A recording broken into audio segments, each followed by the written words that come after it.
ओम नमो भगवते वासुदेवाय नमः।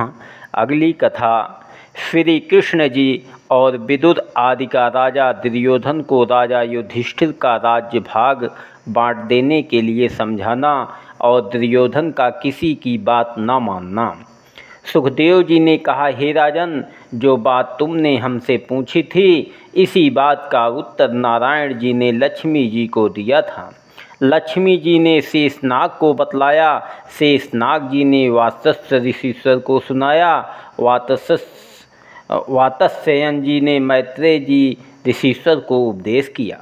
मैत्रेय जी ने विदुर से कहा। इतनी कथा सुनकर राजा परीक्षित ने पूछा, हे स्वामीन, विदुर जी और मैत्रेय ऋषिश्वर से कहाँ भेंट हुई थी? उन दोनों ज्ञानी और परमेश्वर के परम भक्तों के परस्पर मिलते समय बड़ा आनंद हुआ होगा, उनका हाल सुनाइए।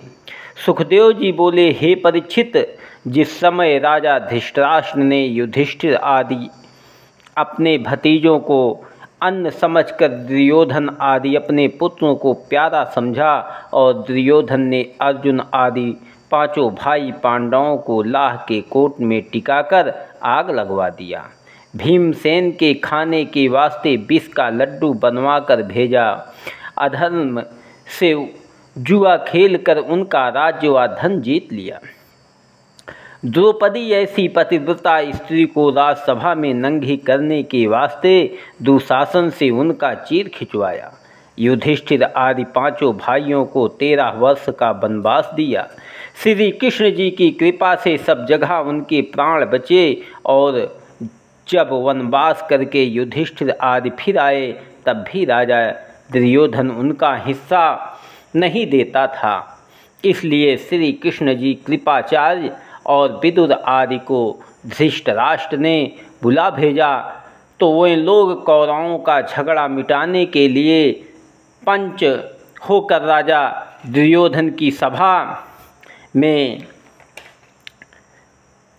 गए। उस समय श्री कृष्ण जी महाराज भीष्म पितामह और द्रोणाचार्य ने धृतराष्ट्र को समझाया कि हे राजन, तुम्हारे बेटों और भाई के बेटों में कुछ भेद नहीं है।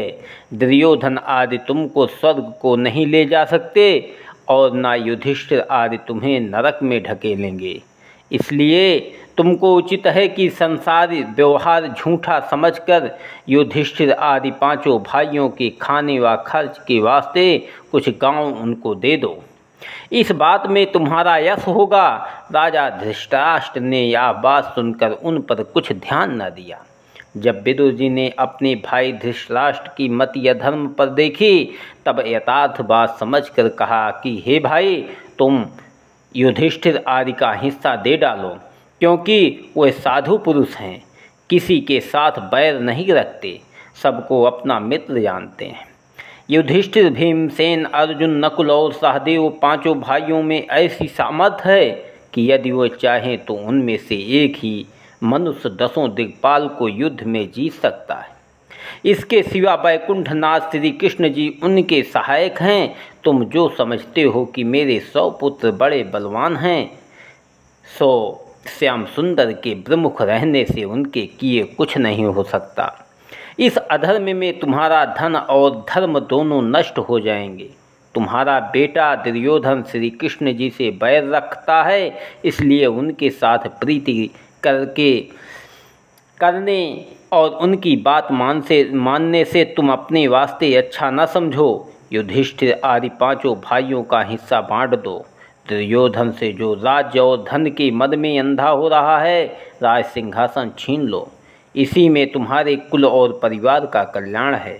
नहीं तो श्री कृष्ण जी से बैर करने के कारण तुम्हारा कहीं पता न लगेगा। जब विदुर जी के समझाने पर भी धृतराष्ट्र कुछ नहीं बोले तब दुर्योधन ने क्रोध करके आज्ञा दी कि विदुर को मेरी सभा से बाहर निकाल दो, या हमारे कुल में दासी पुत्र होकर सब बातों में पांडवों का पक्ष करता है। यद्यपि इसका पालन हम करते हैं, या सभा में हमारे बराबर बैठकर हमको ज्ञान सिखलाता है। दुर्योधन की यह बात आज्ञा सुनकर जब उनके सिपाहियों ने विदुर जी को सभा से निकालना चाहा और धृतराष्ट्र के दुर्योधन को ऐसा कहने से मना भी न किया।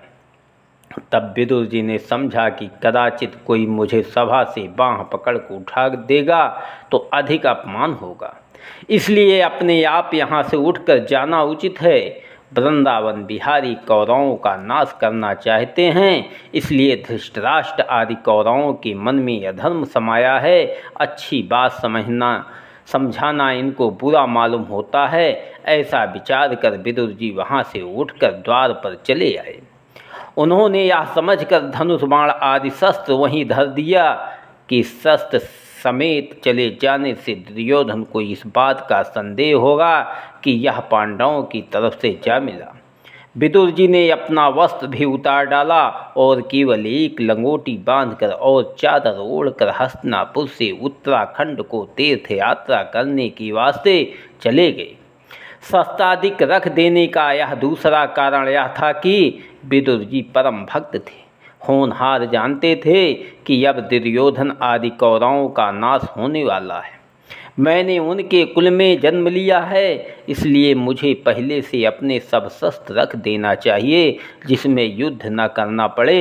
विदुर जी ने वर्ष भर तक भरतखंड की तीर्थ यात्रा करते हुए यमुना के किनारे पहुंचकर सब देवताओं का दर्शन किया और मैत्रेय ऋषीश्वर की कुटी के समीप बहुत दिनों तक टिके रहे। उन्हीं दिनों में महाभारत युद्ध हुआ। दुर्योधन आदि कौरव मारे गए। राजा युधिष्ठिर को श्री कृष्ण जी की कृपा से राजगद्दी मिली। जब उद्धव भक्त श्याम सुंदर के बैकुंठ जाने के उपरांत द्वारिका से बदरिकाश्रम को जाते थे, तब राह में विदुर जी से भेंट हुई। दोनों परमेश्वर के परम भक्त आपस में गले मिले। विदुर जी उद्धव भक्त से दुर्योधन आदि के मारे जाने और युधिष्ठिर को राज सिंहासन प्राप्त होने का हाल सुनकर पहले पछताए, फिर श्याम सुंदर की इच्छा समझकर उन्होंने संतोष किया। विदुर जी का उद्धव भक्त से श्याम सुंदर का हाल पूछना। सुखदेव जी बोले, हे राजन, विदुर जी उद्धव से मिलने के उपरांत उनसे पूछा, हे उद्धव, तुम श्री कृष्ण जी से एक क्षण विलग नहीं होते थे। आज क्या कारण है जो मैं तुमको अकेला देखता हूँ? कहो मेरे प्राण प्यारे श्याम सुंदर। बलराम जी, प्रद्युम्न, अनिरुद्ध, सांब, सूरसेन, वसुदेव, देवकी और अक्रूर आदि का यदुवंशियों समेत अच्छे हैं। युधिष्ठिर और अर्जुन आदि पांडवों, कुंती और द्रौपदी सहित तथा मेरा भाई अंधा धृतराष्ट्र जिसने बेटों के मोह में फंसकर अपने नरक जाने का उपाय किया था, सब लोग कुशल से हैं। मैं जानना चाहता हूँ कि श्याम सुंदर ने पृथ्वी का बोझ उतारने के वास्ते अवतार लेकर धृतराष्ट्र आदि कौरवों का ज्ञान हर लिया है। जो राजा लोग अपने राज्य, सेना और धन का अभिमान करके अधर्म करते हैं, उन्हें लोगों के मारने के वास्ते वैकुंठनाथ श्री कृष्ण जी ने अवतार लिया है। सो तुम श्याम सुंदर का हाल बतलाओ। उनकी चर्चा करने में तीर्थ स्नान का फल मिलता है। यह बात सुनते ही उद्धव भक्त आँखों में आंसू भरकर रोने लगे और कुछ उत्तर न दे सके। तब विदुर जी ने उनको उदास और रोते हुए देखकर समझ लिया कि श्री कृष्ण अंतर ध्यान हो गए। इसलिए मेरे पूछने पर उद्धव उनका ध्यान करके रोते हुए एक क्षण उपरांत उद्धव ने आंखें पूंछकर कहा कि विदुर जी, तुम केशव मूर्ति का हाल क्या पूछते हो? श्री कृष्ण रूपी सूर्य अस्त हो गया और कलयुग रूपी रात्रि ने प्रवेश किया है। मैं अपने और दूसरे यदुवंशियों का अभाग्य तुमसे क्या कहूँ? पर ब्रह्मा परमेश्वर ने अपनी इच्छा से वसुदेव के घर जन्म लिया। हम लोगों ने उनका महात्म्य न जानकर उनको भी एक यदुवंशी अपना भाई बंधु समझा था। अब उनकी महिमा जानकर पछताने के सिवा कुछ हाथ नहीं लगता। मैं उनकी बड़ाई तुमसे कहाँ तक करूं? उन्होंने 16,108 स्त्रियों से विवाह करके गृहस्थ आश्रम का धर्म पालन किया। अवतार लेने और लीला करने का उनका यह प्रयोजन था कि संसारी मनुष्य और विशेषकर अधर्मी लोग उन लीला का कथा को आपस में कह सुनकर भवसागर पार उतर जाते। देखो उन्होंने कैसे कैसे बलवान दैत्यों और राजाओं को मारकर मुक्त कर दिया। पृथ्वी का भार उतारने की वास्ते अपनी इच्छा से अवतार लेकर कौरवों और पांडवों से महाभारत कराया। दुर्योधन आदि सब कौरवों का नाश किया। युधिष्ठिर आदि पांचों भाई पांडवों की रक्षा करके उन्हें राजगद्दी दिया। 56 करोड़ यदुवंशियों को दुर्वासा ऋषिश्वर से श्राप दिलवाकर आपस की लड़ाई में मरवा डाला। सो उस बात की याद करके मुझे बड़ा दुख होता है।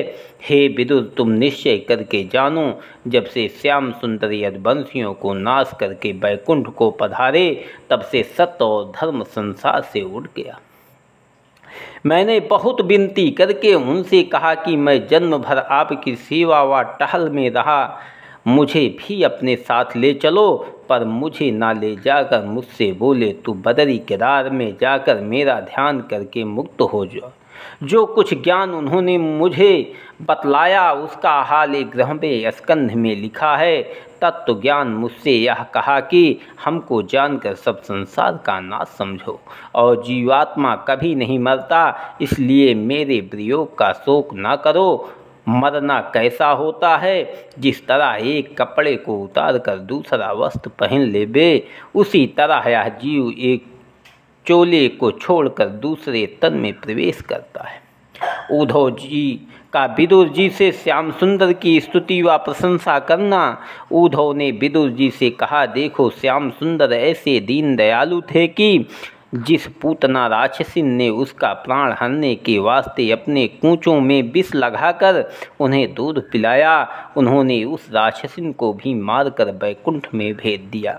ऐसे दीन नानाथ की शरण छोड़कर दूसरे किसकी शरण में जाना चाहिए। उन श्याम सुंदर ने पृथ्वी का बोझ उतारने के वास्ते अपनी इच्छा से संसार में अवतार लेकर वह वसुदेव जी से कहा कि तुम हमको नंद जी के यहाँ ले जाकर छिपाओ। यह सब उनकी लीला थी, जिसमें कोई उन्हें नारायण ना जाने, नहीं तो उनको किसका डर था। काल में भी ऐसी सामर्थ्य नहीं थी जो उनका सामना कर सकता। नंद जी के घर जाकर कैसी कैसी लीलाएं करके ब्रजवासियों को सुख दिया। नंद जी के बछड़े व गायें चराकर जिस तरह आग लकड़ी में गुप्त रहती है, उसी तरह अपने को छिपाया और जो दैत्य व राक्षस कंस के भेजे हुए उनको मारने के वास्ते आए थे, सबको मारकर भवसागर पार उतारा।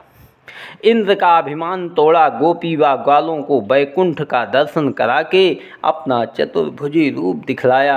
नंद जी को सांप के काटने से बचाया, गोपियों के साथ रास मंडल किया। शंखचूर्ण, केसी, वाकासुर, अघासुर आदि दैत्यों को मारकर बैकुंठ भेज दिया। जब वह अक्रूर के साथ मथुरा को चले, तब राह में स्नान करते समय यमुना जल में अक्रूर को अपने चतुर्भुजी स्वरूप का दर्शन दिया। मथुरा में पहुंचकर राजा कंस के धोबी को मारा और बाहुक दर्जी को कपड़े पहनाने के कारण प्रसन्न होकर बैकुंठ को भेज दिया। सुदामा माली पर खुश होकर ऐसा वरदान दिया कि तेरा धन कभी ना घटे। कुब्जा को चंदन लगाने के बदले टेढ़ी से सीधी करके देवकन्या के समान रूप देकर उनकी इच्छा पूर्ण किया। महादेव जी का धनुष ऊख के समान तोड़कर कुबलया पीड़ हाथी को लड़कों के खेल के समान मार डाला और कुश्ती लड़कर चारों व मुष्टिक आदि पहलवानों को तथा राजा कंस को उसके 8 भाइयों समेत मारकर मुक्त पदवी दिया। जिस परमेश्वर की सेवा में ब्रह्मा, महादेव और काल आदि सब रहते हैं, उन त्रिलोकी नाथ ने राजा उग्रसेन को अपना भक्त जानकर उनकी आज्ञा सेवकों के समान माना। जिस तरह बालक खेलते समय चींटी को मार डाले, उसी तरह ऐसे ऐसे बलवान दैत्यों, राक्षसों और राजाओं को मारकर अंतर ध्यान हो गए। 10वें वायुग्रह में स्कंध में उन सब लीला का हाल लिखा है। हे विदुर जी, ऐसे दीनानाथ जिन्होंने यह सब लीला संसारी जीवों की भवसागर पार उतारने के वास्ते किया, उनके चरणों का ध्यान छोड़कर मेरा चित्त दूसरी तरफ नहीं जाता और वह सांवली सूरत मोहिनी मूरत मुझे एक क्षण नहीं भूलती। उद्धव जी का विदुर जी से श्याम सुंदर की स्तुति करना और वियोग का हाल कहना। उद्धव ने श्री कृष्ण जी के वियोग में व्याकुल होकर कहा, हे विदुर, श्याम सुंदर के ज्ञान सिखलाने से मेरा संसारी माया मोह छूट गया, पर मुझको मुरली मनोहर के वियोग का जितना दुख है वह कहा नहीं जाता। तुमको सुनना और तो मैत्रेय ऋषिश्वर से, जो उस समय वहाँ पर थे और थोड़े दिन में यहाँ आवेंगे, भेंट करके पूछ लेना, वह सब हाल तुमसे कहेंगे। जिस समय मुरली मनोहर अंतर ध्यान होना चाहते थे उस समय मैत्रेय ऋषिश्वर ने प्रभास क्षेत्र में जाकर श्री कृष्ण जी को दंडवत किया। तब श्याम सुंदर बोले, हे मैत्रेय जी, हमने तुम्हारे मन का सब हाल जाना, तुम धैर्य रखो, मेरी माया तुमको ना व्यापेगी, क्योंकि तुम मेरे भक्त पिछले जन्म के वसुदेवता, इस जन्म में वेदव्यास जी के भाई और पराशर मुनि के पुत्र हो। तुमको मेरी प्रगट व गुप्त सब लीला मालूम रहेगी, जो भागवत धर्म वात्यासन ऋषिश्वर ने तुमसे कहा है, उसी धर्म को याद रखना, भवसागर पार उतर जाओगी। केशव मूर्ति की यह बात सुनते ही मैत्रेय जी ने बहुत प्रसन्न होकर कहा, हे वैकुंठनाथ, तुम्हारी लीला याद करके मुझे बड़ा आश्चर्य होता है, क्योंकि ब्रह्मा, महादेव और काल की सामर्थ्य नहीं है जो तुम्हारे सन्मुख आँख उठाकर देख सके। सो तुम जरासंध व कालवन के सामने से पैदल भागे थे, तुम्हारे भेद को कोई जान नहीं सकता। इसी तरह मैत्रेय जी ने श्री कृष्ण जी की बहुत स्तुति करके वहाँ से चले आए। वह सब हाल जानते हैं, तुमसे कहेंगे, और मैं मुरली मनोहर की आज्ञा से बदरिकाश्रम को जाता हूँ, वहाँ जाकर अपना तन त्याग करूँगा। कदाचित तुम यह कहो कि जब ज्ञान आया तब आँखों में आंसू भरने व शोक करने का क्या कारण है। सो श्री कृष्ण जी की दया व प्रीति याद करने से उनके वियोग का दुख मुझे एक क्षण नहीं भूलता। उसी ज्ञान के प्रताप से अब तक मैं जीता हूँ, नहीं तो श्याम सुंदर से बिछुड़ते समय मेरे प्राण निकल जाते। सो इतना हाल तुमसे कहता हूँ कि श्याम सुंदर ने पृथ्वी का बोझ उतारने के वास्ते अवतार धारण किया था। उन्होंने बड़े बड़े अधर्मी दैत्यों व राजाओं को मारकर कौरवों व पांडवों से महाभारत कराया। जिस सेना में भीष्म पितामह, द्रोणाचार्य और कृपाचार्य आदि बड़े बड़े योद्धा, बुद्धिमान, ज्ञानी, हरिभक्त युद्ध करते थे, उस सेना में 18 छोड़ी दल का नाश करके पृथ्वी का भार उतारा। सो हे विदुर जी, परमेश्वर की इच्छा बलवान है। इतनी कथा सुनाकर सूत जी बोले, हे ऋषिश्वरों, जो लोग परमेश्वर की कथा व कीर्तन में करुणा के स्थान पर रो देते हैं, उनके अनेक जन्म का पाप आँखों की राह से बहकर निकल जाता है। मनुष्य के कल्याण के लिए श्याम सुंदर की अवतार की कथा व लीला सुनने और परमेश्वर के नाम का स्मरण करने के सिवा दूसरा कोई उपाय नहीं है। महाभारत होने के उपरांत श्री कृष्ण जी ने 25 वर्ष तक संसार में रहकर राजा युधिष्ठिर से 2 बार यज्ञ करा के जगत में उनको यश दिया। ओम नमो भगवते वासुदेवाय।